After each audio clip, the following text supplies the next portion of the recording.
सर्वदेव की अमरनाथ की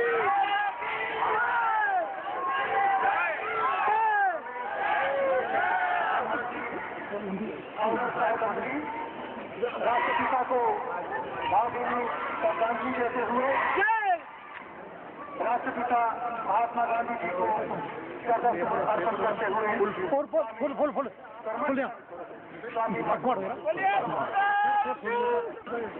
स्वामी माधव परमहंस जी राष्ट्रपिता गांधी हमारे बीच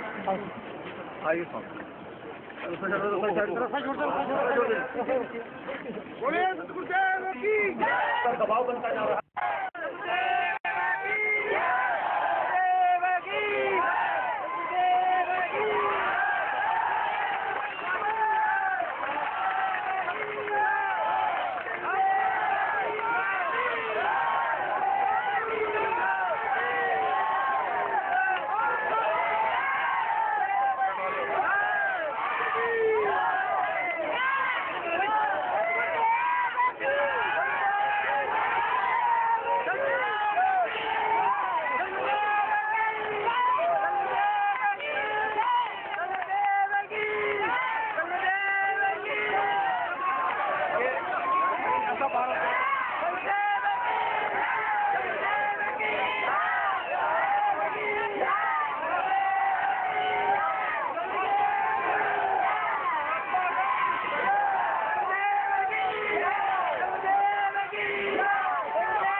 सेना की विशेष सेवा करने के बाद हिंदुस्तान की सेना ने उसके बाद कई इलाकों से जो नशा जुआ शराब झूठ बोलना इसके प्रति एक जयघोष किए हुए हैं।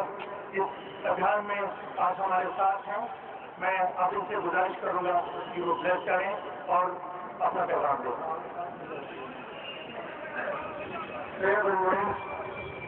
माताओं बहनों तथा गांधी जी मिशन के सदस्यों और माननीय गुलाम नबी आजाद साहब तथा अन्य सभी लोगों को मेरी ओर से नमस्कार। और आप सबने इतना कीमती समय निकाल करके यहाँ प्रस्तुत हुए इसके लिए धन्यवाद। और जिस अवार्ड से मुझे सवारा उसके लिए मैं शुक्रिया अदा करूँगा। जहाँ तक सवाल महात्मा गांधी जी का है, वो हमारे देश की शख्सियत नहीं थे, वो किसी जाति धर्म राजनीति से अगुआ नहीं थे, वो पूरे विश्व के एक बहुत बड़ी शख्सियत थी।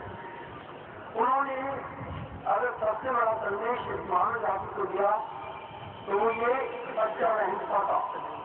मेरा विचार है कि महात्मा गांधी सभी धर्मों के एक अच्छे ज्ञाता थे। यदि हम उनके सिद्धांतों की तरफ देखें तो उनके विचारों में परस्पर सभी महान आत्माओं के महापुरुषों के गुणों का मिश्रण मिलता है। अभी अभी प्रभा बहन ने एक शब्द कहा कि महात्मा गांधी जी हमारे देश का 24 के अनुयायी थे। अच्छी बात है, हर एक महापुरुष को सब लोग अपने में जोड़ना चाहते हैं। मेरे विचार से महात्मा गांधी जी कबीर साहब के सबसे प्रमुख अनुयायी थे। आइए मैं बताऊं, क्योंकि कबीर साहब का अवतरण हमारे देश में 1398 में हुआ था। वो समय हमारे देश का सबसे संकट का समय था, क्योंकि मैन हम तो हाउस फाइटिंग चल रही थी, हिंदू और मुस्लिम संस्कृतियों का टकराव हो रहा था। ऐसी स्थिति में कबीर साहब ने आकर के जनसाधारण को सबक दिया, उन्होंने मानवता को जगाया। राम रहीम एक है भाई काहे करत लड़ाई। अगर हम कबीर साहब की तरफ देखें तो उनमें दो चीजें मिलती है, वो एक तो मानवता को जगाने वाले महान मसीह आते हैं, दूसरा आत्मा को ईश्वर से मिलाने वाले सर्वोत्कृष्ट संत थे, इसलिए उन्हें संत सम्राट भी कहते हैं। आइए हम देखते हैं महात्मा गांधी के अंदर साहब की शिक्षा कितनी थी। मैं ये महसूस करता हूँ कि टोटली उन्होंने कबीर साहब को गांधी जी ने भी ऐसा किया, और उन्होंने सत्य और अहिंसा को सबसे ऊंचा एहसास किया। आकाश बराबर सब नहीं, झूठ बराबर पाप, जाके हृदय साथ है, जाके हृदय आप। जीवन हमारे बाबरा सबके एक एहसान, हत्या दमन कीमती को क्रोध। उनके ये विचार महात्मा गांधी के सत्य और अहिंसा के रूप में तब्दील करके बेहतरीन तरीके से मोटिवेट करके समाज के आगे लगा। कबीर साहब ने शराब का बड़ा खंडन किया। जहाँ हम सत्य और अहिंसा की बात करते हैं उसमें कुछ बुराइयां हैं, हम सबको उन बुराइयों पर विजय से पानी होगी, वाणी से नहीं, कहने से नहीं, अनुकरण से, सही दिल से।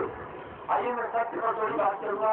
यदि हम महात्मा गांधी के मिशन की तरफ देखें तो दो ही चीज से उन्होंने पूरे समाज और विश्व को जोड़ा था, सत्य और अहिंसा। सत्य के 8 रूप है, मृदु वचन, मीठा बोलना, सच्चा सोचना, शुद्ध खाना, शुद्ध बोलना, शुद्ध कर्म करना, शुद्ध समाधि, शुद्ध चिंतन आदि, ये अच्छे प्रकरण है सत्य के। महात्मा गांधी ने इन सबको अपने जीवन में तराशा और उतारा, इसने ही नहीं किया, इसका अनुकरण किया और समाज को कार्यक्रम बन लिया। आइए देखिए अहिंसा उन्हें कितनी थी, वो वाणी से भी किसी को कष्ट नहीं देते थे। अहिंसा कितनी थी, आज ही के दिन जब वो शहीद हुए तो गोली खाने के बाद भी उन्होंने एक बेहतरीन मिसाल दिया जो दुनिया में अहिंसा और सत्य का एग्जाम्पल है। उन्होंने कहा कि नतुन हम दोषों को माफ कर देना। ये मौत के टाइम जब इंसान ऐसी कठिन परिस्थिति में होता है तब गुस्सा आ जाता है। महात्मा गांधी की ये महानता काफी तारीफ थी कि उस स्थिति में भी उन्होंने यही कहा कि नतुन हम दोषों को माफ कर देना। तो उन्होंने सिर्फ वाणी तक नहीं रखा, आत्मसात किया था, अपने तक उतारा था। महात्मा गांधी शराब के बहुत बड़े विरोधी थे, क्योंकि जहाँ शराब है वहाँ हिंसा आएगी आएगी, वहाँ झूठ आएगा ही आएगा, और मांसाहार के खिलाफ थे, क्योंकि एक कहावत है, एक शब्द है, ये चीज है, मांसाहारी खुद हो गया। मांस खाने से आदमी भूखा हो जाता है और क्रूर हो जाता है। इसलिए महात्मा गांधी की अगर अहिंसा को हम अपनाएंगे तो मांस छोड़ना ही होगा। अगर हम मांस खा रहे हैं तो अहिंसा वादी हम कैसे हो सकते हैं? इसलिए हमें उसे अपने आत्मसात करना होगा। इन लोगों को शराब को वर्जित किया।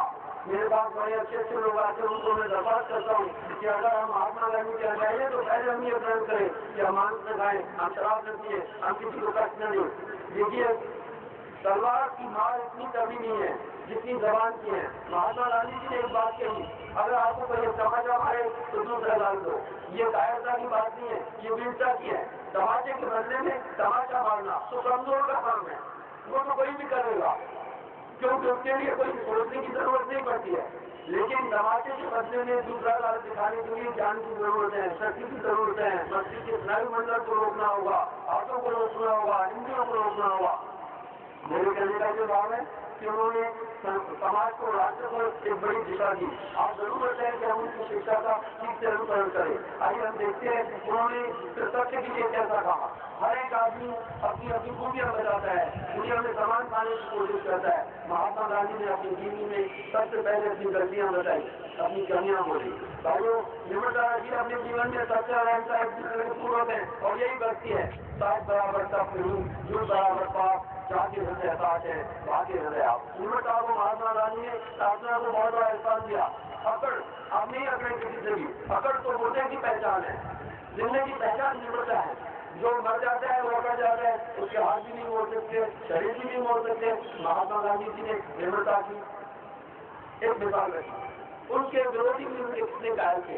एक बार महात्मा गांधी जी जेल में थे तो एक अंग्रेज अधिकारी थे, जेलर थे, वो उनके बड़े अनुयायी, उनके आचरण को देखा, उनके व्यवहार को देखा, उन्होंने महात्मा गांधी जी के निर्वाह के लिए बड़ी बड़ी फैसिलिटियां दी, अच्छी सहूलतें दी, बड़ा पैसा खर्च करना चाहा। गांधी जी ने विरोध किया, कहा मुझे ये सुविधा नहीं चाहिए, मुझे साधारण कैदियों की तरह रखो। उनके पास कपड़े की कमी नहीं थी, राष्ट्र की स्थिति देखी, उन्होंने कपड़े पहनने बंद किए। कहा जब तक मेरे देश के लोगों को वस्त्र नहीं मिलेगा तो मुझे कपड़ा पहनना नहीं है। वो भी श्रापना थी, इसलिए दुनिया के लोगों ने उनकी शिक्षा का अनुसरण किया। तो बंधुओं, आज का दिन संकल्प लेने का है और हमारा मंच भी इसी श्रृंखला में काम कर रहा है, लोगों के मन चुरा रहा है। साहब ना सभी वर्ण के लोगों को मैं वेलकम करता हूँ, आइए आप हमें सुने। निंदा से विचलित न हो, निंदा तो असुत और निंदा दो अंग है। महात्मा गांधी जी ने अपने जीवन में एक और मिसाल दिया, उन्होंने कुछ लिया नहीं, जो कुछ लेता है वो समाज को कुछ नहीं दे सकता है। उन्होंने कभी किसी से कुछ नहीं किया। मेरे विचार से अगर महापुरुष को संसार में कुछ लेने नहीं आता है, उसका जन्म ही किसी को देने के लिए होता है। समय अभाव के कारण मैं आपसे अधिक बात नहीं कर पाया। संघर्ष से प्रार्थना है, उसके बाद हम करेंगे। यहाँ से एक शांति मार्ग के तौर पर समय का अभाव है, थोड़ा सा जल्दी पहुंचेंगे। परिश्रम वहां सब के लिए भोजन की व्यवस्था की गई है, सब भोजन ग्रहण करेंगे। धन्यवाद।